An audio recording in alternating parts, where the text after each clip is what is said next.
যখনই যে প্রতিবন্ধকতার সৃষ্টি করেছে, অনিয়ম করার চেষ্টা করেছে, তারাই কিন্তু পরবর্তীতে জনগণ থেকে বিচ্ছিন্ন হয়েছে। বাংলাদেশের মানুষ কখনোই নির্বাচন কারচুপি হোক, কোনো পর্যায়ে মানুষ এটি মেনে নিতে পারে না, গ্রহণ করতে পারে না। বাংলাদেশের মানুষ 14 সালে ভোট দিতে পারে নাই, 18 সালে পারে নাই, 24 সালে পারে না। এই যে মানুষের অধিকার যে তারা তাদের পছন্দ মতো প্রার্থীকে নির্বাচিত করবে, সেই ক্ষেত্রে যখনই যে প্রতিবন্ধকতার সৃষ্টি করেছে, অনিয়ম করার চেষ্টা করেছে, তারাই কিন্তু পরবর্তীতে জনগণ থেকে বিচ্ছিন্ন হয়েছে।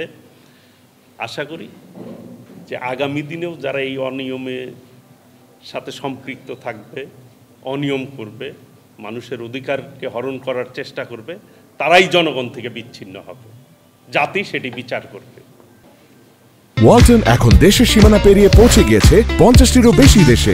ওয়ালটন, ঘরে ঘরে, বিশ্বজুড়ে। এই যে নির্বাচন করতে দিব না, এটাই কিন্তু জনগণের বিপক্ষে কথা, এবং নিজেদেরকে ফ্যাসিবাদদের যে মানসিকতা, চরিত্র, সেইটাকে তারা নিজেদের মধ্যে ফুটিয়ে তুলছে।